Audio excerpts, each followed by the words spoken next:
Oke. Baik, selamat pagi semuanya. Kurang kedengaran sekali lagi dong. Oke, selamat pagi semuanya. Oke, thank you. Thank you, Nael. Berapa ya saudara percaya bahwa saudara dikasih Tuhan? Lambaikan tanganmu.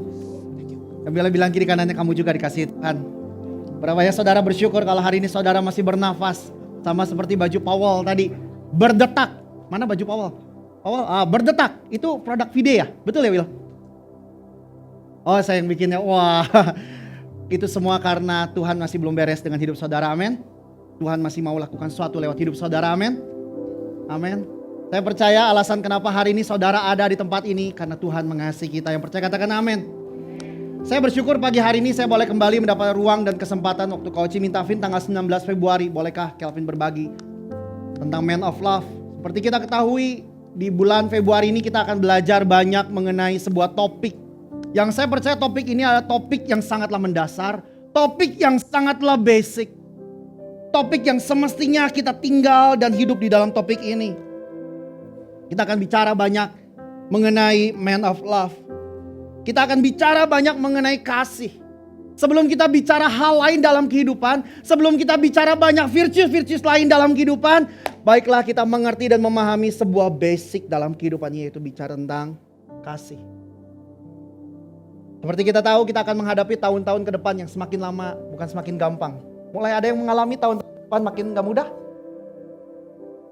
Sebutkan semua aspek kehidupan gak akan menjadi semakin gampang. Toh buktinya juga kita juga tiap hari berjalan makin lama makin tua, betul? Tadi saya ngobrol sama Irwan. Wih, Kowing tuh udah 55 ya. Gue itu udah 40 loh, Wan. Sekejap waktu. Kowing 60, Kauci 57. Sekejap waktu semuanya selesai. Oleh karena itu penting untuk kita bisa menghadapi tahun-tahun ke depan yang gak mudah. Penting bagi kita untuk kita memperkokoh dasar kita. Boleh bilang kiri kanannya memperkokoh dasar kita. Saya bersyukur di minggu ini, di hari Rabu, UCC berfokus untuk kita memperkokoh kasih di dalam keluarga. Boleh tampilkan fotonya. Kita telah menyelenggarakan yang pertama kali. Siapa yang fotonya mukanya ada di sini katakan yeah. Yang belum saya dorong Bapak Ibu untuk Bapak Ibu juga boleh ikutan ya, Wan ya? Boleh asal couples ya. Asal couples dan saudara boleh ikut, dan acara ini akan disedakan terus sebulan sekali selama 10 bulan mendatang. Saya percaya kita mengalihkan ini untuk kita boleh memperkokoh fondasi, memperkokoh dasar kasih. Karena kita tidak pernah bisa stop yang namanya tantangan. Amin. Seperti saya sudah katakan, kasih adalah awalan. Bukankah hari ini saudara dan saya duduk di tempat ini menjadi umat yang ditebus, menjadi umat yang semestinya gak beroleh keselamatan? Bukankah karena kasih? Bukan karena Tuhan, bukan karena saudara cari Tuhan. Tadi Paul sudah share dengan bagus. Tapi karena Tuhan mengasihi saudara. Amen. Kasih merupakan sesuatu yang basic, yang orang percaya perlu hidupi. Oleh karena itu bahkan firman Tuhan bicara untuk kita mengenakannya, untuk kita memakainya. Sama seperti saudara, kalau saudara memakai baju setiap hari. Di sini ada yang keluar rumah gak pakai baju. Sekalipun saudara di rumah, tetap saudara mengenakan baju kecuali saudara mandi. Firman Tuhan bilang, kenakanlah kasih. Saya minta tolong JJ untuk JJ boleh mengikuti Koko. Karena saya nggak menyiapkan PowerPoint. Tapi saya berharap tim media bisa mengikutinya. Kolose 3 ayat 14 dikatakan gini. Dan di atas semuanya itu kenakanlah kasih. Sebagai pengikat yang mempersatukan dan menyempurnakan. Tanpa kasih, saudara dan saya nggak bisa sempurna. Tanpa kasih, setiap kita tidak bisa terikat. Kasih itu punya dua sifat, yang mengikat dan dia menyempurnakan, saudara. Firman Tuhan katakan, dan di atas semuanya itu, kalau kita melihat ayat-ayat di atas, kenakanlah belas kasihan, kemurahan dan sebagainya. And regardless of what else you put on, wear love. It is your basic all-purpose garment. Never be without it. Kolose 3:14 terjemahan The Message. Saudara, saya ini pengrajin garment. Saya nggak pengrajin konveksi lah ya, nggak berani ngomong garment malah ya. Oke. 38 tahun kami melayani sebuah depsor di Indonesia. Beberapa tahun belakangan kami memproduksi barang yang kami sebut dengan barang basic. Kenapa kami memproduksi barang-barang basic? Kami harapkan bahwa barang-barang ini tidak tergantung oleh pada tren dan musim fashion. Di sini yang pengrajin konveksi pasti tahu yang disebut dengan tren. Di mana tren selalu berubah-ubah, di mana desain selalu berubah-ubah. Kadang rame polkadot, kadang rame kotak, kadang rame garis, kadang rame monokrom. Betul. Tapi ada produk yang kami sebut dengan barang basic, yang barang yang selalu ada, enggak peduli musimnya apa, enggak peduli trennya apa, tetapi barang ini selalu ada. Bukankah demikian dengan kasih? Maka dikatakan dari ayat ini kita bisa, it is your basic all purpose garment. Saudara, nubuat bisa berakhir. Bahasa roh bisa berhenti, firman Tuhan katakan. Pengetahuan bisa lenyap. Tapi firman Tuhan katakan apa? Kasih tidak berkesudahan.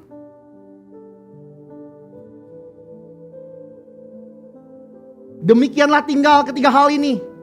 Iman, pengharapan, dan kasih. Dan yang menarik, dan yang paling besar diantaranya ialah kasih. Kenapa kasih yang terbesar? Karena sebelum muncul iman dan pengharapan, kasihlah yang melandasinya. Sebelum saudara dapat percaya kepada Yesus Kristus, bukankah itu di-driven oleh kasih Tuhan yang begitu besar? Paulus katakan, sekalipun aku bisa bahasa malaikat, sekalipun aku bisa bahasa malaikat, bahasa manusia, tapi kalau aku gak miliki kasih, maka sia-sialah segala-galanya. Bahkan Alkitab mencatat, ditulis Allah adalah, gak ditulis Allah adalah iman, dan tulis Allah adalah pengharapan, dan tulis Allah adalah virtu-virtu lain yang baik di Alkitab. Allah adalah kasih. Allah bukan memiliki kasih, saudara. Allah adalah kasih. Dari beberapa ayat ini kita bisa belajar bahwa kasihlah yang terbesar, kasihlah basic, kasihlah dasar. Sebelum kita melanjut, sebelum kita mau berkembang menjadi pribadi yang dewasa. Minggu lalu kau telah berbagi dengan bagus tentang maturity. Saya percaya setiap kita tentunya rindu untuk menjadi pribadi yang dewasa, pribadi yang sesuai dengan mempelai Kristus. Tapi kalau kita nggak hidup di dalam kasih, bagaimana mungkin kita bisa menjadi pribadi yang dewasa? Pribadi yang tidak egois. Oleh karena itu judul khotbah saya pagi hari ini adalah Love is the Basic. Katakan kiri kanannya, Love is the Basic. Wow. Mungkin saudara masih ingat dengan kisah ini. Suatu hari ada seorang Farisi yang merupakan ahli hukum. Dia bertanya, dia mau mencobai seorang Yesus. Dia bilang gini, Guru, coba kasih tahu saya, mana yang paling terutama dalam hukum Taurat? Jawab Yesus padanya, kasihlah Tuhan Allahmu dengan segenap hatimu, dan dengan segenap jiwamu, dan dengan segenap akal budimu. Ini seorang ahli hukum, ahli Farisi yang bertanya, aku mau cobain. Lah dia tanya kepada pencipta Taurat. Dia tanya kepada Yesus, Guru, mana yang terutama? Tuhan sudah bilang, kasih Tuhan Allahmu dengan segenap hatimu, dan dengan segenap jiwa dan segenap akal budimu. Itulah hukum yang terutama dan yang pertama.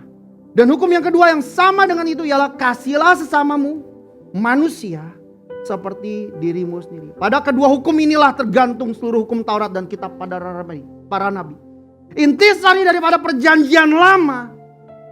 Saya tidak berusaha untuk meng-over-redaktif Alkitab. Saya tidak mengajak saudara meng-over-simplify Alkitab. Tapi kalau hari ini saya mau ajak saudara men-simplify apa yang paling substance dari seluruh substance. Bukankah Alkitab bicara kasih? Bukankah hari ini saudara ditebus sama saya, saudara yang seperti saya bajingan ini? Tapi bisa di sini. Dan mempercayai bahwa semua yang kita punya, bahkan nafas kita datang dari Tuhan, bukankah karena kasih?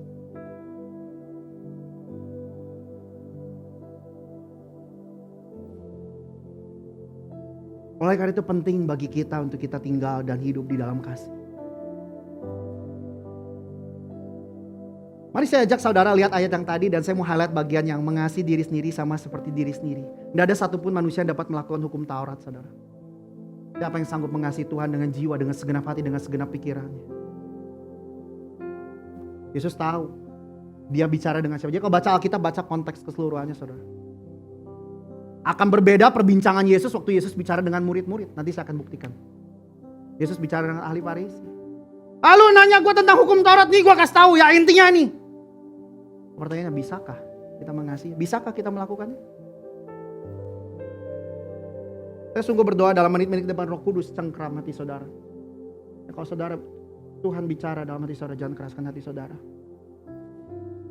Ini bukan sekedar hari saudara dengar dan bilang, wah firmannya bagus, dan saudara lupakan begitu saja. Tapi ini tentang hidup saudara dari detik ini ke depan. Pertumbuhan kita sebagai orang Kristen adalah tanggung jawab pribadi. Amen.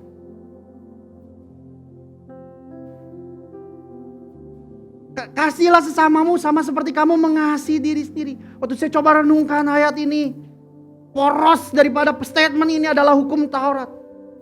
Bukankah agama yang lain pun mengajarkan jangan membunuh, jangan berzina, jangan mencuri? Bukankah agama lain pun bisa melakukan dalam artian menaruh statement bahwa kalau kamu nggak mau lakukan, kalau kamu nggak mau diperlakukan seperti itu, jangan lakukan terlebih dahulu.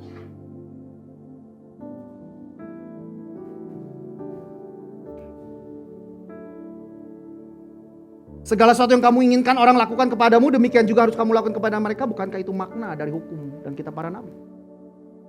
Bukankah agama lain pun mengajarkan demikian? Cuman di sini nggak ada agama selain Kristen yang berbuat baik, yang hidup untuk saleh. Betul? Oleh karena itu pertanyaannya, kasih seperti apa yang Tuhan mau? Kasih seperti apa yang Tuhan mau untuk saudara dan saya hidupi? Oh, kita mengangkat slogan di bulan Februari ini, katanya bulan cinta. Oh, kita menjadi pribadi yang man of love. Menjadi man of love yang seperti apa? Kalau kita hanya mengasihi sesama sama seperti kita mengasihi diri sendiri, ukurannya starting pointnya adalah diri sendiri, no doubt. Dan saya pun termasuk orang yang melakukannya dahulu. Banyak orang Kristen kecewa. Saya sudah pelayanan, saya sudah lakukan A, saya sudah lakukan B, saya habiskan waktu saya kasih orang ini, saya do something buat orang ini, tapi orang ini kasih saya apa? Betul?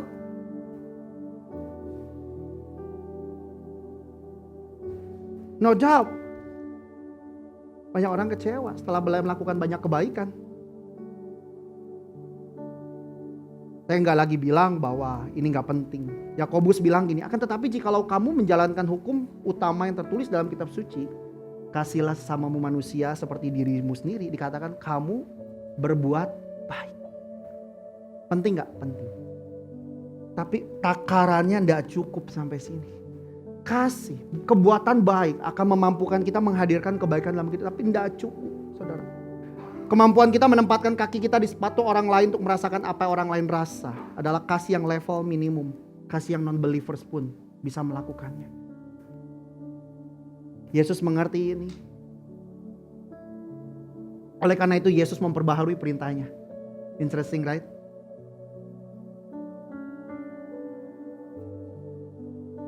Yesus memperbaharui perintahnya, ada sebuah level kasih di mana Yesus mau saudara dan saya untuk hidup di dalam itu. Level yang berbeda yang dimampukan bukan oleh hukum, bukan oleh kekuatan dan upaya diri sendiri, tapi dimampukan oleh kasih karunia.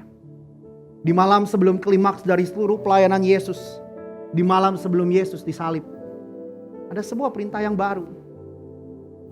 Yohanes 13 ayat 34-35. Aku memberikan perintah baru kepadamu, supaya kamu saling mengasihi. Sama seperti aku telah mengasihi kamu, demikian pula kamu harus saling mengasihi. Tuhan tidak mengungkit, tidak mengubah tentang mengasihi Tuhan dengan segenap hati, segenap jiwa. Tapi Tuhan memperbaharui untuk kita mengasihi sama, bukan sama seperti diri sendiri. Bukan pada tataran hanya simpati dan empati. Bukan pada sekedar tataran, oh, kalau gue lakukan ini orang lain lakukan seperti itu juga dong. No. Tapi Yesus mulai naik, mulai bawa kita ke dalam sebuah level yang hanya dikasih karunialah yang memampukan saudara melakukannya. Starting pointnya bukan lagi diri sendiri, tapi starting pointnya adalah Kristus sendiri.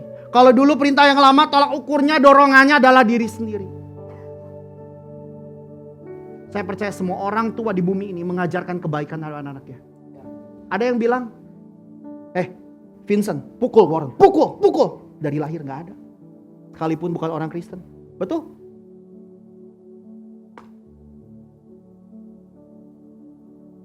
Pak, tapi kan saya udah mengasihi dia. Tapi kenapa dia kok nggak balik ke saya? Saya sudah lakukan ini, saya sudah lakukan itu. Kamsyage, kita di gereja banyak mendengar hal ini. Betul Kak Cing-Cing? Termasuk saya ya.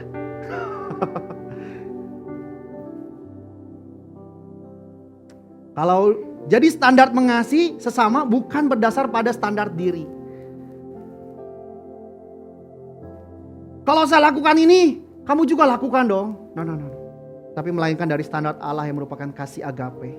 Pertanyaannya bagaimana kita dapat mengasihi atau menjadi man of love dengan cara seperti Yesus mengasihi? Kita perlu tahu dulu bagaimana sih cara Yesus mengasihi. Apa sih kasih Yesus? Aku mengasihi kamu tuh seperti apa sih? Oleh karena itu penting bagi kita untuk kita memahami sebuah definisi yang benar tentang kasih. Jadi kalau hari ini saya mau ajak saudara bicara, aku mengasihi kamu loh. Kita mulai ganti kata kasih dengan apa yang saya mau jelaskan. Karena penting kita memahami definisi, karena definisi akan menentukan attention. Kalau saudara punya definisi yang salah tentang mencari uang, kalau saudara punya definisi yang salah, saya cari uang supaya saya kaya, kalau saya kaya saya bisa buat ini, buat itu, saya bisa beli ini, beli itu, maka seluruh pengejaran kehidupan saudara akan dialihkan ke arah situ. Oleh karena itu definisi akan menentukan atensi saudara. Apa itu definisi kasih yang seperti Yesus? Mengorbankan diri sendiri untuk membawa kebaikan dalam hidup seseorang. Yang membuat melakukan apa yang paling tidak menguntungkan untuk kebaikan orang lain. Kasih agape berasal dari kata agapau. Yang punya pengertian begini, kasih yang walaupun. Kasih yang gak peduli orang macam mana yang dikasihinya. Saya kalau kasih seperti dia sih, saya ini karena orang ini baik, gue mesti mengasihi dia nih. Saudara bajingan sekalipun, saudara tidak balik mengasihi Tuhan sekalipun, Tuhan mengasihi saudara. Starting pointnya adalah Yesus. Sebuah kasih yang gak mampu kita mengerti, sebuah kasih yang gak mampu kita bisa pahami. Oleh karena itu ditulis di Yohanes 15 ayat 13 terjemahan baru. Nggak ada kasih yang lebih besar. Saya menarik. Apa ya kasih yang lebih besar daripada kasih seorang yang memberikan nyawa untuk sahabat-sahabat. Kenapa nggak ditulis kasih seorang ibu yang memberikan nyawa untuk anaknya. Kasih seorang ayah yang memberikan nyawa untuk anak-anaknya. Yohanes 15 ayat yang ke-13. Boleh tolong dibantu Jay. Tapi tulis nggak ada kasih yang lebih besar daripada kasih seorang yang memberikan nyawanya untuk sahabat-sahabatnya. Pernahkah saudara renungkan ayat ini? Terus coba renungin kenapa ya Tuhan? Kenapa ya? Ya kalau anak sih ya gue mengasihi wajar lah ya. Betul? Ya kalau orang tua gue mengasihi wajar lah. Tapi kayaknya kalau teman malah. Dimana dunia kita tahu hari-hari ini menarik dunia untuk dunia hidup untuk diri sendiri. Betul? Gak peduli kasih manusia semakin lama semakin dingin. Tapi ini bicara tentang kasih yang unselfish. Kasih yang even gak ada kepentingannya pun. Dan ditulis gak ada kasih yang lebih besar daripada kasih ini. There is now the greatest love. Selain ini, kasih yang memberikan nyawanya untuk sahabat-sahabatnya. Kasih terbesar adalah kasih yang melupakan diri sendiri. Namun seseorang tidak bisa menaklukkan dirinya jika dia tetap berfokus pada dirinya. Kita gak bisa melupakan diri sendiri kalau kita hanya berfokus pada diri kita. Kita hanya bisa melupakan diri sendiri ketika kita berfokus pada kasih karunia Tuhan. Kita bisa melupakan diri sendiri ketika kita berfokus pada kasih Tuhan sama kita. Kalau dilihat, Coach minggu lalu telah sharing yang menurut saya sebuah pertanyaan yang bagus ya. Apakah fair karena satu orang berdosa, maka seisi dunia berdosa? Itu memakai contoh Nadia ya, yang sedang mengandung, betul? Tapi apakah fair juga? Karena satu orang mati di kayu salib, seisi dunia diselamatkan. Nah pertanyaan saya waktu saya renungkan ini, apakah Bapak akan tetap menyatakan anaknya kalau satu ditukar satu? Yesus mati supaya apa? Supaya the entire world, betul? Tapi pertanyaan saya bermuara, kalau Yesus mati dan cuman ada satu orang yang percaya kepada Tuhan, apakah Yesus tetap mau mati? Masih mau tetap mati, Bang? Sebuah pertanyaan yang menarik, right? Apakah Bapak akan tetap serahin anaknya andaikan hanya satu orang di bumi yang pada akhirnya percaya? Ini bukan lagi kalkulatif, saudara. Ini bukan lagi untung rugi. Ini bukan lagi, di mata manusia ini sebuah kebodohan. Nanaonan mana teh? Ya. Salah satu menang atas diri sendiri. Salah satu yang memampukan kita pada akhirnya bisa melupakan diri sendiri, yaitu mengasihi seseorang, adalah dengan dikuasai kasih Tuhan dan jatuh cinta pada kasih Tuhan. Kenapa Yesus tetap bertindak benar bahkan ketika emosinya gak sependapat? Pin kan susah mengasihi. Ya saya bilang susah. Ya Yesus juga bilang itu susah. Kenapa saya bilang? Di malam terakhir. Kita kasih tepuk tangan dulu dong buat Bro Hendra yang udah nemenin. Thank you bro. Hari ini praise and worship luar biasa ya. Oh, kita kasih tepuk tangan buat teman-teman praise and worship. Wow. Kenapa seolah-olah Tuhan Yesus minta dijauhkan dari penderitaan? Perhatikan kata seolah-olah. Sedangkan misinya adalah untuk menebus dosa. Mari kita sama-sama, saya mau ajak saudara imajinasikan hal ini. Tuh Yesus sudah ngasih perintah yang baru. Besok salah satu saya terberkati dengan Ko Herman di Komsel. Kok tahu nggak apa yang kalau kita punya, yang Yesus punya ini, hidup kita, the entire seluruh hidup kita akan berubah. Wah, di sini bilang karakternya, kasihnya. Tapi Pak Herman kita bilang dia tahu kapan dia mati. Wow, kasih tepuk tangan buat Ko Herman. Makanya saya mengajak saudara untuk saudara ada dalam klub supaya kita bisa diskusi, karena banyak orang terberkati loh. Ya, dia tahu dia mati. Kalau hari ini saudara tahu saudara besok mati, bisa tidur gak ya? Enggak. Maka ia maju sedikit lalu sujud dan berdoa. Bayangkan, katanya, ya Bapakku, jikalau sekiranya mungkin, biarlah cawan ini lalu daripadaku. Ya Bapakku, jikalau sekiranya mungkin, biarlah cawan ini lalu daripadaku. Tapi janganlah seperti yang kuhendaki, melainkan seperti yang Engkau kehendaki. Kenapa Yesus mengeluarkan statement demikian ya? Kayaknya semua tantangan dia lewati kok. Tapi kenapa Yesus mengeluarkan, Tuhan, Bapa, di malam dia berdoa. Kitab Lukas bilang, peluhnya menjadi seperti darah, menetes tidak berhenti kan? Bukan peluhnya jadi warna darah, tapi mengalir dengan deras. Di sini siapa saudara pernah takut? Masa gak ada pernah takut?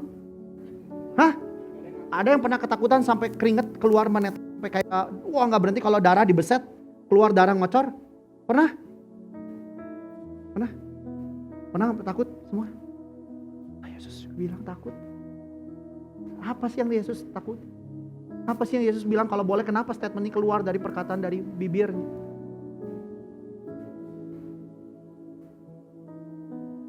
Pengalaman ketika Allah untuk sesaat terpisah dari sang anak. Ini menimbulkan teriakan yang sangat mengenaskan.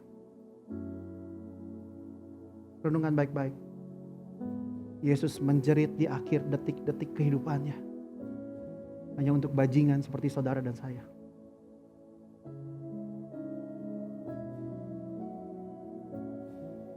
Matius 27 ayat 46.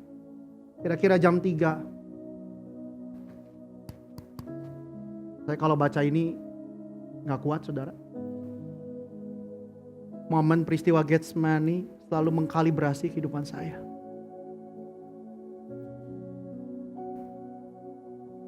Momen Getsemani lalu kembali membawa saya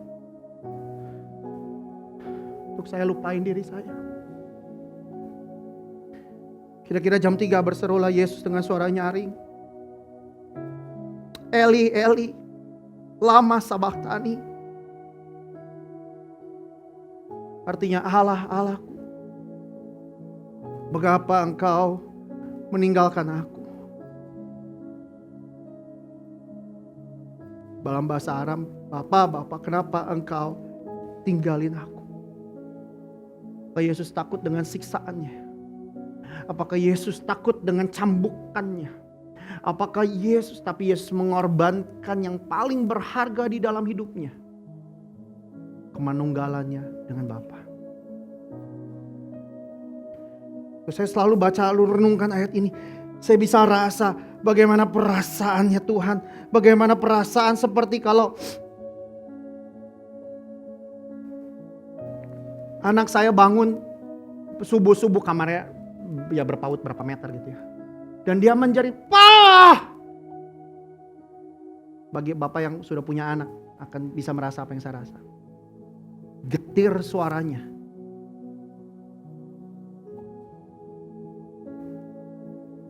Di puncak inilah, kata-kata ini merupakan puncak dari segala penderitanya bagi dunia yang terhilang. Seruan, dia mengalami pemisahan dari Allah sebagai pengganti orang berdosa. Saya berdoa UCC menjadi gereja yang menjadi gospel center. Bukan gereja yang menceritakan semua tentang motivasi dunia, bicara tentang semua virtue-virtue baik. No. Tapi adalah bagaimana kisah Tuhan mengorbankan segala-galanya untuk saudara dan saya selamat. Di momen ini semua kesedihan, semua momen penderitaan dan rasa sakit serta akumulatif ego kemanusiaannya Tuhan mencapai puncaknya. Ia tertikam oleh karena pemberontakan kita. Dan ia telah memberikan dirinya sebagai tebusan bagi banyak orang. Yesus mengorbankan egonya dan tunduk dalam ketaatan penuh. Karena kasih Bapa akan saudara dan saya menguasainya. Lantas bagaimana dengan kita? Saya gak lama sebentar lagi saya selesai. Bagaimana supaya kita bisa mampu mengasihi sama-sama seperti Yesus mengasihi? Ini bukan bicara tentang bahwa hamba ini sudah lakukan, hamba Tuhan itu sudah lakukan.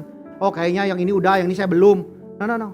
Sampai kita terus menarik nafas. Sesuatu yang terus perlu kita hidupi. Ada dua hal yang saya mau sampaikan pagi ini untuk menolong kita dapat melakukan kasih yang seperti Yesus lakukan. Kita perlu mulai dengan yang pertama, 1 Yohanes 4 ayat yang ke-10.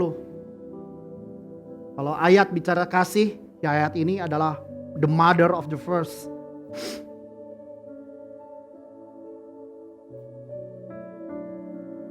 Boleh tolong bantu dibuka 1 Yohanes 4 ayat 10. Yaitu kita perlu mulai dari sebuah awalan. Tadi Paul, saya gak janjian dengan Paul. Tapi alasan kekristenan ada. Alasan kenapa saudara hari ini saya ada. Karena Tuhan mencari saudara. Karena Tuhan mengasihi saudara. Agama membuat manusia mencari Tuhan. Tapi kekristenan adalah upaya Tuhan menyelamatkan manusia. So dalam menit-menit ke depan, kalau saudara ragu, Tuhan mengasihi saudara, saya mau katakan, Dia mengasihi Tuhan. Inilah kasih itu.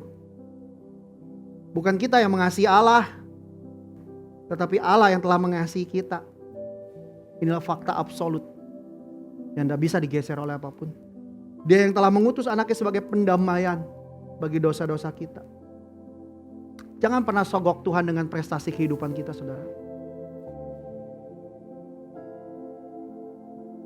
Jangan pernah sogok Tuhan dengan kegiatan-kegiatan rohani yang seperti ketika kita melakukannya seolah-olah membuat kita menjadi lebih rohani.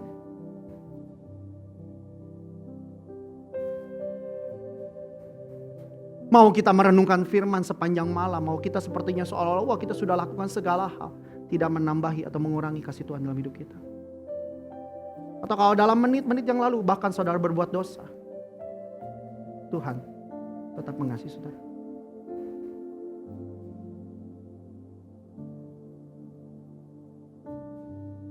Saudara berdosa atau saudara sepertinya seperti terlihat cerdas secara rohani, cerdas dalam kehidupan. Tuhan mengasihi saudara. So di menit-menit ini kalau ada saudara yang ragu apakah Bapak mengasihi saya enggak ya?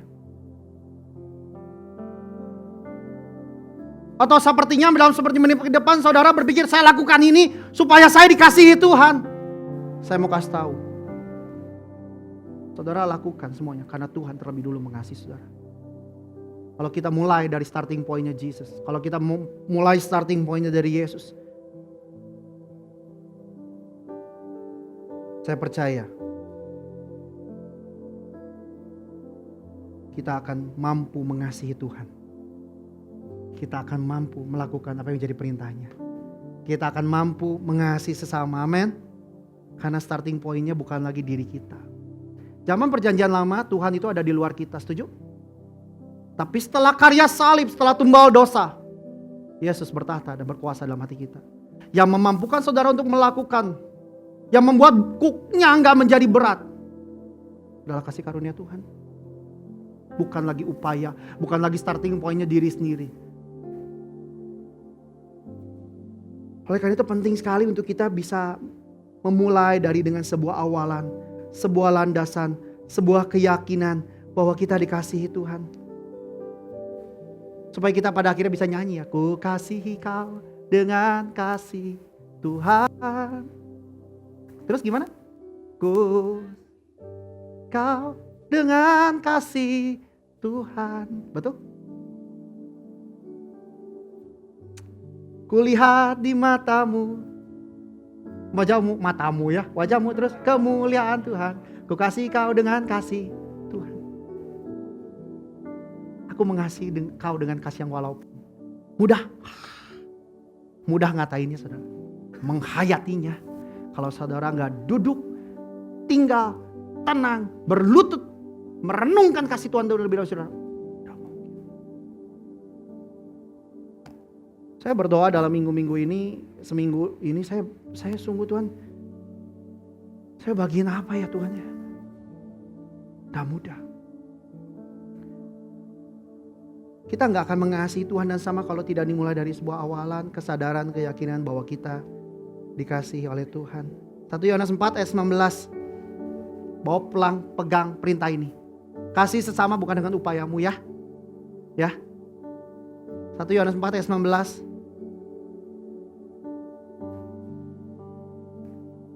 Bawa pulang. Ayat ini pendek. Tapi pulang bawa pemahaman.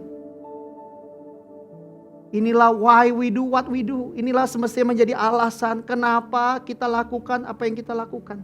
Kenapa kita ambil tanggung jawab melayani. Kenapa kita membesarkan anak kita dengan cinta dan tanggung jawab yang begitu luar biasa. Kenapa kita bekerja dengan luar biasa. Kenapa kita, ini alasannya saudara. Boleh tolong dibantu JJ. Ini semestinya membawa kita, yang membawa kita pada akhirnya bisa maksimal dalam hidup ini. Kita mengasihi karena Allah lebih dahulu mengasihi kita. Kowing selalu ngajarin sebuah prinsip bahwa kita gak bisa memberi apa yang kita tidak terima. Kita gak akan pernah bisa memberi apa yang kita gak punya. Kalau di pagi hari kita gagal untuk kita meyakini, mengkristalisasi dalam perenungan salib Tuhan, karya Tuhan, maka saya pastikan di hari itu kita akan sulit mengasihi sama seperti Yesus mengasihi.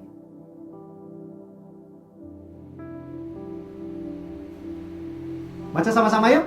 1, 2, 3. 1 Yohanes 4 ayat 19. 1, 2, 3. Kita mengasihi Allah lebih dahulu.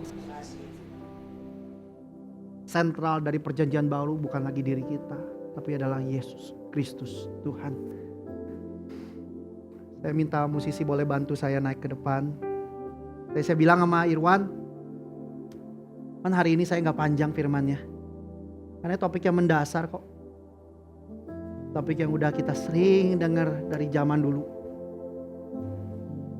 Tapi sebuah frustrasi terbesar dalam kehidupan kita, tahu apa yang kita mesti lakukan, tapi kita tidak melakukannya. Karena kalau kita melakukannya dengan upaya kita, tidak mungkin kita bisa melakukannya. Oleh karena itu penting bagi kita, poin saya yang nomor 2 adalah merawat hubungan kita dengan Tuhan. Menjaga, memprioritaskan, menomor satukan. Jangan hubungan kita dengan Tuhan itu adalah waktu yang tersisa. Oh nanti ya kalau saya ada waktu. Oh kalau nanti saya udah gak sibuk. Duit lebih penting, pekerjaan lebih penting, anak-anak lebih penting.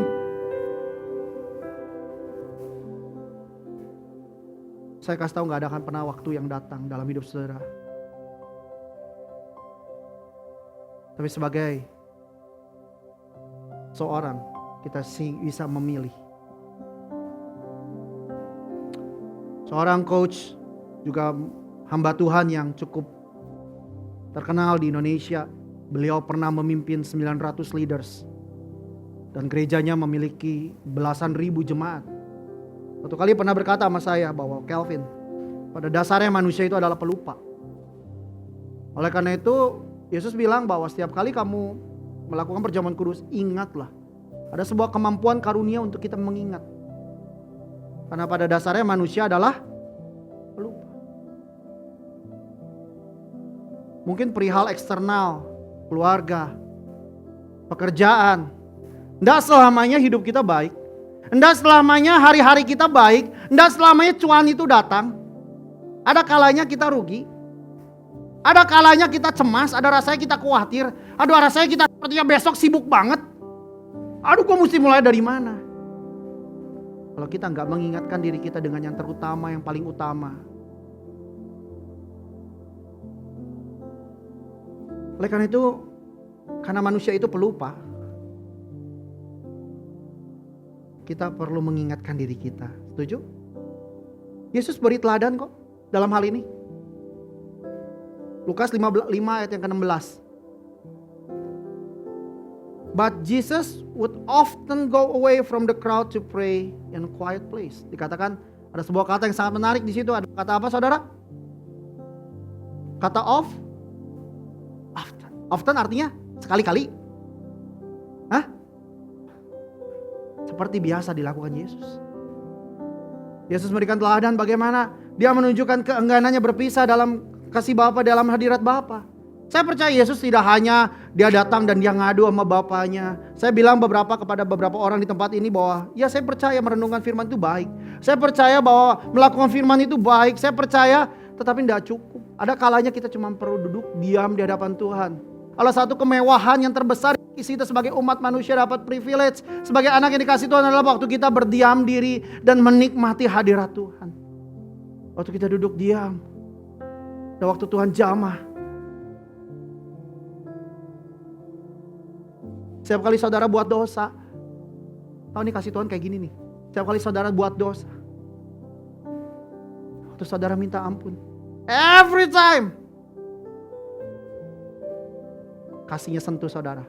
Nah, saudara kok bisa, kok kayak ada hal yang hangat ya dalam hati saya, kok ada yang menyentuh hati saya, kok ada yang sepertinya yang the transcendent love itu kok ada ya. Nah, itu kasih Tuhan tuh. Kasih yang menerimamu walaupun kita brengsek. Kasihnya akan mengkalibrasi kehidupanmu, mengembalikan lagimu pada track yang benar. Saya mau kasih tahu konsekuensi dalam kehidupan tidak akan pernah bisa mengubahkan seseorang. Tetapi kasih itu mengubahkan. That's the power of love. Lo terbukti orang banyak ngerokok, tahu ngerokok apa namanya?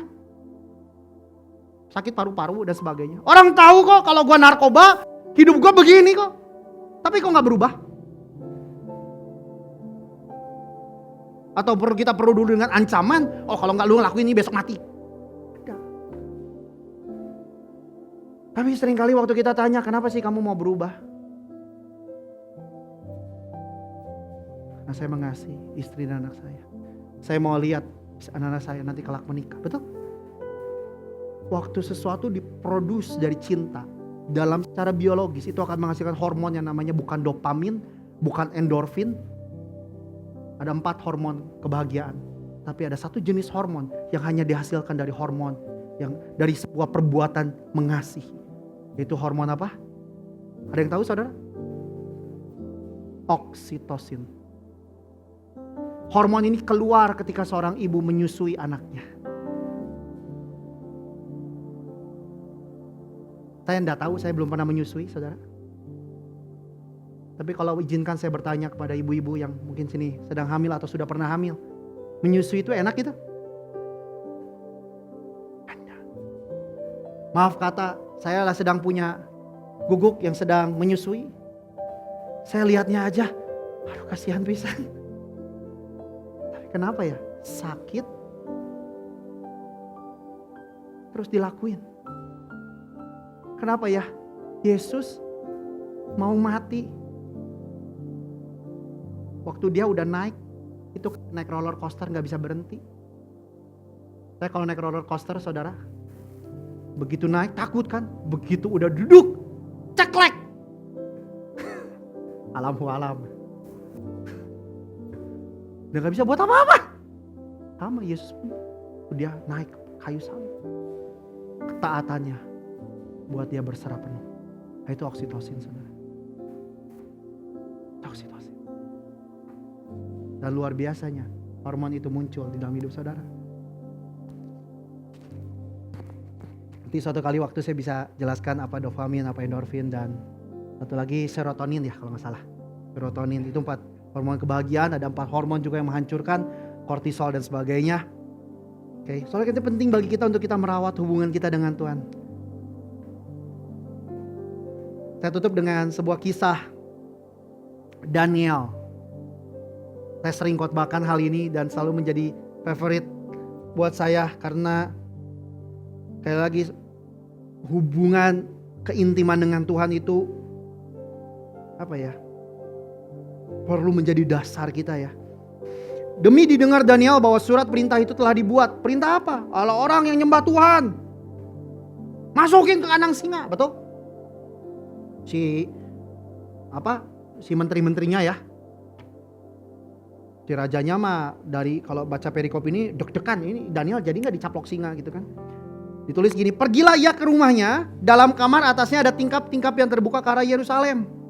3 kali sehari ia berlutut berdoa serta memuji Allahnya seperti yang biasa dilakukannya. Listen to the powerful word. Ada sebuah kata yang powerful, seperti yang biasa. Coba bilang sedikit, seperti yang biasa dilakukannya. So penting bagi kita. Daniel pada akhirnya punya kekuatan untuk dia menghadapi buah singa dan rajanya waktu malam semalaman gak bisa tidur, besok pagi ya cepet-cepet. Kalau saya bayangkan itu gua bisa dibel gitu, dibel, tapi kan gak ya, ditoong gitu ya. Daniel, masih hidup gak kamu? Masih. Saya pikir kalau saya jadi Daniel dan saya gak punya kebiasaan ini, jangankan udah masuk ke gua singa, kayaknya di depan mulut gua singa aja udah mati guys, saudara. Maka itu penting bagi kita untuk kita merawat. Segala sesuatu yang kita tidak rawat akan menurun kualitasnya. Hubungan itu selalu menuntut 2 pihak. Hubungan itu selalu menuntut 2 pihak. Betul? Bapa merindukan ada hubungan yang kembali tercipta antara manusia dengan Tuhan. Yang sempat hancur, lampu minta diredupkan. Yang sempat hancur oleh karena perbuatan dosa.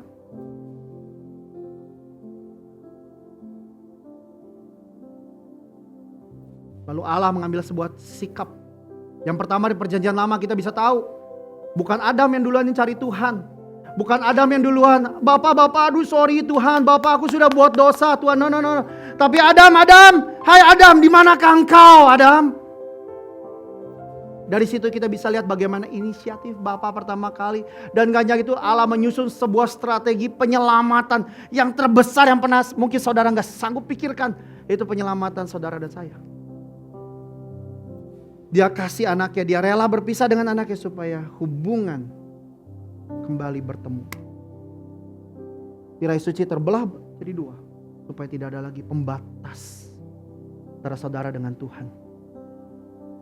Dukan hati kita, pejamkan mata kita. Saya selesai. Vin yang lu bagiin mah mendasar, gue udah tahu itu dari awal gue berdoa. Puji Tuhan. Tapi saya sungguh berdoa. Ini bukan lagi bicara apa yang saya bagikan, tahu saudara. Ini bicara mengenai hidup saudara dari hari ini ke depan. Ini bicara hidup saudara dengan kekekalan. Ini bicara hari ini hidup saudara dengan orang-orang di sekeliling saudara. Selalu yang menjadi doa saya bukanlah seberapa bagus, seberapa indah, seberapa powerful khotbah yang saya bisa sampaikan. Tapi selalu menjadi doa saya, Tuhan, tidak penting apa yang saya sampaikan, Tuhan. Tapi saya berdoa biar Roh Kudus mampukan apa yang sudah disampaikan, dimampukan untuk mereka melakukannya, Tuhan. Karena pada akhirnya setiap saudara dan saya akan berjumpa dengan pribadi. Face by face.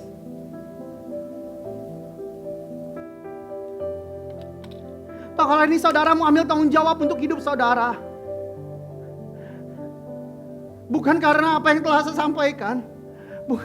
Tapi hari ini kalau Roh Kudus bicara dalam hati saudara dari suara, aku mengasihi engkau. Aku mengasihi engkau. Saudara melakukan semua yang baik dalam hidup saudara. Saudara give the best. Saya mau kasih tahu bukan karena perintah pendeta. Bukan karena, tapi karena Tuhan mengasihi saudara. Tuhan, saudara ambil langkah untuk saudara bertobat. Bukan karena tekanan konsekuensi. Tapi karena Tuhan mengasihi saudara. Tuhan give the best dalam hidup dan tindakan saudara. Karena Tuhan mengasihi saudara. Itulah Injil. Tidak ada alasannya lebih kuat dalam kehidupan. Pada akhirnya setiap saudara akan dan saya akan tidur dalam peti ukuran 2x1. Kecuali yang lebih tinggi.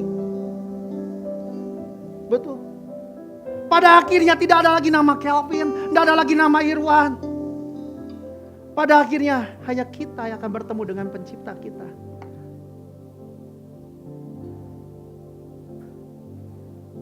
So waktu kita bisa renungkan ini. Karunia-Nya akan mampukan kita, amin. Bentar Ciliannya akan mengangkat sebuah pujian. Saya rindu untuk kita sungguh-sungguh berdoa. Tutup mata kita. Saya gak akan nantang saudara, tapi saya mau ajak saudara bicara dengan Tuhan saat ini. Be present. Saudara tidak bisa ubah masa lalu. Saudara tidak bisa kendalikan masa depan. Saudara hanya bisa bertanggung jawab untuk momen ini. Datang sama Tuhan. Datang sama Tuhan.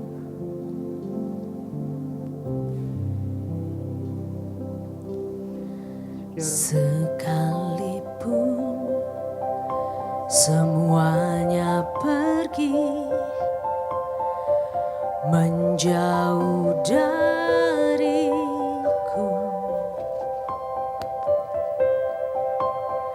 sekalipun semuanya lenyap meninggalkan seluruh hidupku,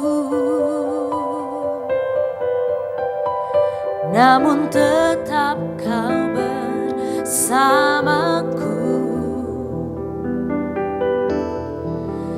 namun tetap kau di dekatku,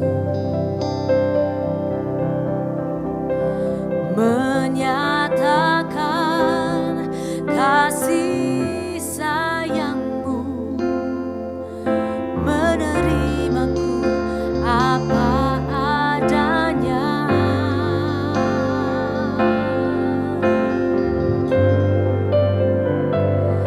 Kasih-Mu mengalir menyentuh hatiku, kasih-Mu mengalir menjamah hidupku, kasih-Mu mengalir menyentuh hatiku, kasih-Mu mengalir menjamah hidupku.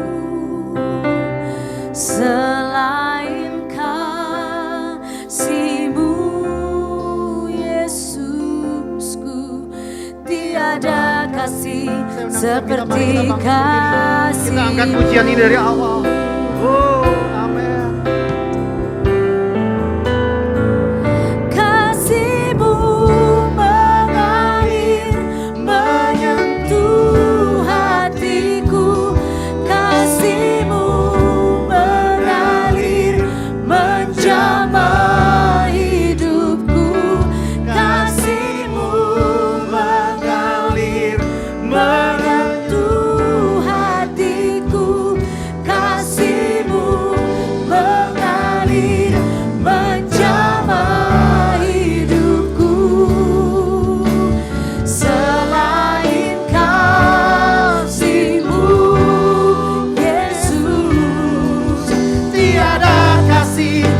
seperti kasih-Mu. Gak ada kasih yang terbesar seperti kasih Tuhan. Angkat tanganmu dan bersyukurlah. Kasih-Mu mengalir menyentuh hatiku. Kasih-Mu mengalir mencapai hidupku. Kasih-Mu mengalir menyentuh hatiku. Kasih-Mu mengalir mencapai hidupku. Amin. Selain kasih-Mu, Yesus. Sekali lagi, sekali lagi, dengan segenap hati, segenap jiwa, taruh tangan kananmu di dada dan rasakan kasih.